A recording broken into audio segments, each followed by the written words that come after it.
Hi, welcome to Naptime Nutrition. This is Yaffi Lvova, registered dietitian nutritionist with Baby Bloom Nutrition. And today I am officially rolling out my new tagline. Check it out. Let's see if I can get that as a crawler. That was less dramatic than I wanted it to be. More confidence, less mom guilt. So before it was creating healthy relationships with food, which is still true, but that's a little bit vague. And possibly cliche also. So more confidence, less mom guilt. And why mom guilt? Well, because mom guilt is a specific thing. It can apply to dads, but mom guilt is like a package thing where no matter what you do, you're doing the wrong thing. And it's this very specific kind of guilt. And I just really want to address that I am here in order to support your journey through parenthood and to make you feel more confident and less guilty about the choices that you're making. And that doesn't mean that you make perfect choices all the time. It just means that you're not carrying around that guilt, that you know that you're doing the best job you can, your kids are thriving, and everything's going to be okay. Because you know what? It will be. So let's talk about what it really is. Okay, parenthood is full of guilt. As I mentioned, there are all these memes that no matter what choice you make, as far as how you parent your child, how you conceive your child, how you raise your child, every aspect of parenthood, you are wrong no matter what you choose. And on the flip side, you're right no matter what you choose. But there's always going to be someone or a lot of someones who have opinions about how you're raising your child. So let's talk about the very beginning, pregnancy. Well, how you dress during pregnancy, how you became pregnant. Some of us had a little bit of a rougher start. What you're eating and a lot of that, what you're eating and how you're working out. And if you're working, if you're not working, if you plan to work after the baby, that's a big one. Or if you don't plan to work, all of these are wrong choices. And no matter how you've landed on this issue, you're wrong, according to someone. The products that you use during pregnancy, the foods that you eat, how you're going to name your child. We didn't tell anyone the name because you don't want to hear that story about, oh, I knew someone, he was a total jerk, he had that name. Okay, you don't want to hear that. So we just didn't tell a name at all, but everyone's got an opinion, okay? And by the way, it's much easier if you just don't tell anyone until the baby comes because they have no argument at that point. So there are some parts of childhood and raising children that seem straightforward, but they are rife with guilt. Breastfeeding. Okay, so you choose to breastfeed, you don't choose to breastfeed, or the choice is entirely taken away from you for various factors. Timing. Are you doing it exclusively or are you supplementing? What are you wearing when you do it? Do you cover? Do you not cover? Do you wear a big tent? Do you hide in a bathroom? All of these are things that you have to consider and decide what you're comfortable with. But I love this example because whatever you're comfortable with is the right decision.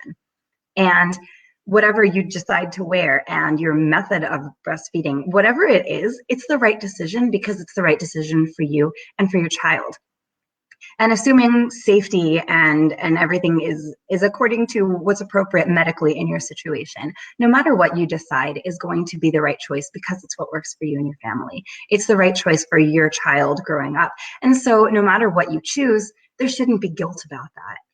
As long as it's working for you and your child, for your family and your dynamic, it's nobody else's business, which means you shouldn't feel guilty over that choice.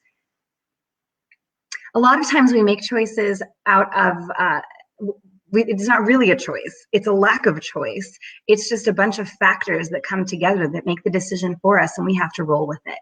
And so take that. And when you see someone who's doing something that maybe you don't agree with, try to give them that grace because you should give that grace to yourself. And by the way, you should give that grace to yourself because we are often our own worst critics. We are so much more harsh on our own parenting and our own lives in general than anyone else is on us. Okay, another one is toys. Which toys do you buy? How educational are they? How small are the pieces? Are there too many toys, too few toys? How do you organize them? Who cleans them up? These are all fun choices, right? Or screen time. I was one of those who was like, no screen time, no screen time. And then it very quickly changed to, thank God they're interested in the TV because we don't use a lot of screen time in my house, but what we do use is really valuable. I needed to do some dishes this morning. So the kid watched Nemo on TV. You know what? it is what it is. I'm not going to feel guilty about it. And if you're doing something similar, you also shouldn't feel guilty about it. You can watch something educational, how to count, how to speak Russian, how beer is made, or you can watch cartoons. But you know what? If you are able to sit down and watch it with your child, that's also quality time. And by the way, you're probably tired. You probably need to sit down. And that's it's fine. It's a fine way to sit down and enjoy 20 minutes with your kid, depending, especially if they're sick this time of year, especially if they're sick, sit down and hang out with your kid, watch something entertaining together. Hopefully they're not stuck on Caillou, whatever. Screen time is not the end of the world. There are so many options for what to watch. Just watch something that you can enjoy together, because it's quality time. Why wouldn't it be? Yeah, it's not the only quality time. Yeah, you can go on a walk. Go on a walk and see the lights that are on people's houses around this time of year, and go to the park. And there are lots of different ways you can spend quality time together, but there's no reason to be so hard on screen time. It's relaxing, and we all need just a little bit more relaxing time, right? Okay, so as far as food, I'm bringing this back to nutrition at this point, well, because it's nap time nutrition. But food timing, what is your first food? Method of introduction, all of this has so much guilt around it. And the truth is that I'm big into baby-led weaning, but I'm also not a purist. You can incorporate purees. You do not have to stop feeding your child food and revert to breast milk for 2 weeks just because you have given them some form of puree. It's ridiculous. As adults, we have purees in our diet. We have ice cream, we have mashed potatoes, we have soups. A variety of different textures and flavors is important. And there's no reason to be so militant on one particular method. I did a whole nap time nutrition on that with Ellie Shava-Wiener, who is an SLP as well. So you can go back and watch that. Nutrition is a spectrum. Okay, so you can spend all of your time chasing the perfect foods. And it's really difficult to find what that perfect food is because there are so many factors. First, you have your nutritional content. Is it organic? How many pesticides were involved? Because by the way, organic food also does have some pesticides involved. Is it ethical practice? How far did it travel? How much packaging does it use? You are never going to find the perfect food unless you live on a commune and grow all the ingredients yourself. And even then you don't have time to sit down and actually spend time with your kids because you're making your own flour from wheat. And these things are time consuming. So yeah, in a perfect world, theoretically, maybe that would be an option. But in the real world, even that perfect idea, that utopia, is not actually perfect because it's very time consuming to live in that type of lifestyle. So it's a spectrum. Sometimes you're going to give your kids fancy homemade muffins like my Popeye muffins that are a 1/3 cup of spinach each. And then sometimes you're going to be driving around and realize you forgot to give your kids a snack, and you're going to pull over to a gas station and buy them a bag of Cheetos. And guess what? That's okay. As long as it fits with your medical, allergy, religious requirements, whatever, it's not dangerous. It's fine. You can live on both sides of the fence. You can be 50% all organic and pure and 50% whatever happens. Okay, it's all right. It's going to be fine. So while sugar is inflammatory and is related to certain diseases, an inflammatory lifestyle is even more closely related to those diseases. So what do I mean by that? I mean that the constant pursuit of a perfect diet is inflammatory by itself. So whatever benefit you're gaining by chasing this pure perfect diet is outweighed. There's so much stress involved. Okay, so let's talk about lifestyle factors that lead to inflammation. And inflammation is the root cause for a lot of different diseases, for heart disease, anxiety, depression, cancer, diabetes. A lot of these are related back to inflammation. And most often you hear this as far as which foods you can have that are anti-inflammatory and foods that cause inflammation that you should avoid. But this is very much based in lifestyle factor as well. So instead of ridding your house of ice cream 100%, here's what you can do. Address your lack of sleep.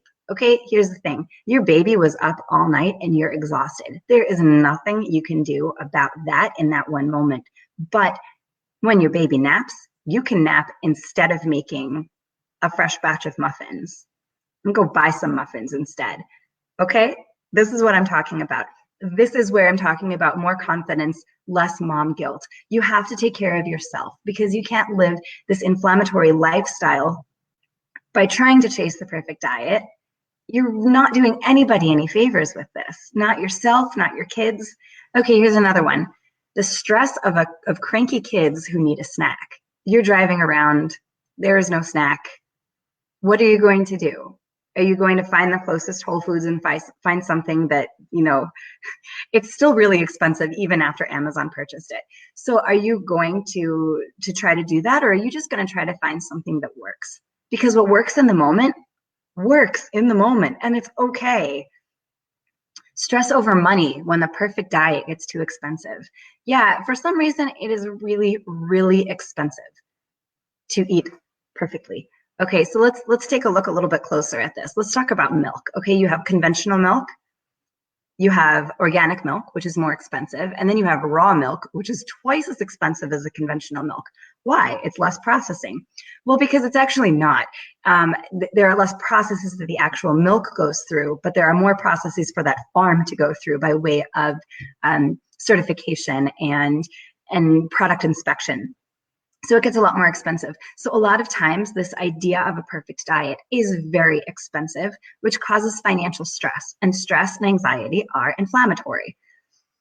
Marital stress and family stress over whether people are on the same page or not, or whether you can hang out with them. If you are at a point where your dietary needs have isolated you from the rest of your family and possibly from your spouse, that is leading to an inflammatory lifestyle. That's going to work against you as well. So get on the same page.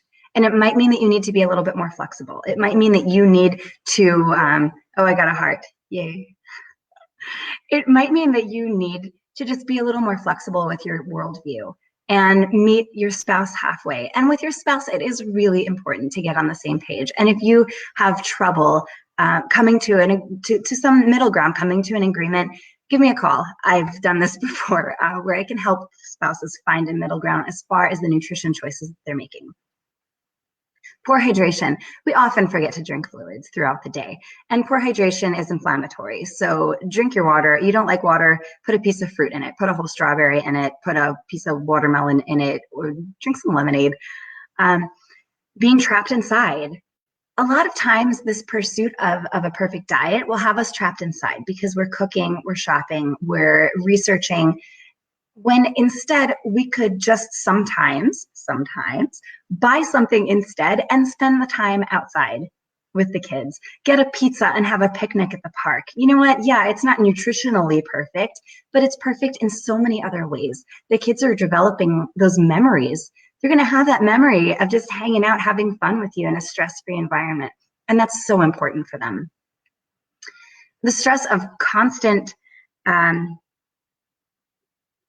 stress of constant connection and stress of constant emotion and not having that happy movement. And what do I mean by happy movement? I mean exercise that is not doesn't have a specific purpose. I mean going on and watching Fitness Marshall on YouTube and dancing with him.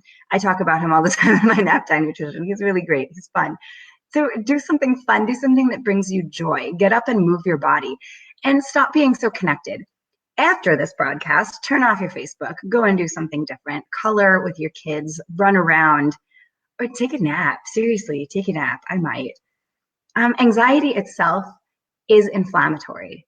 And so the very things that you are trying to avoid by having this perfect diet, by only buying the highest quality products and having a very limited worldview on what's acceptable for you and your family, this causes anxiety. And that anxiety snowballs and causes inflammation. So if you really want to get the most out of life and have the healthiest and longest happy life possible, you need to cut the anxiety. And sometimes that means loosening the reins just a bit on your nutrition. And you're hearing this from a dietitian. So obviously, you know it's true. So anyway, come join me next week for Nap Time Nutrition. I do not have a topic picked out yet. I am very open to hearing your suggestions in the comment section.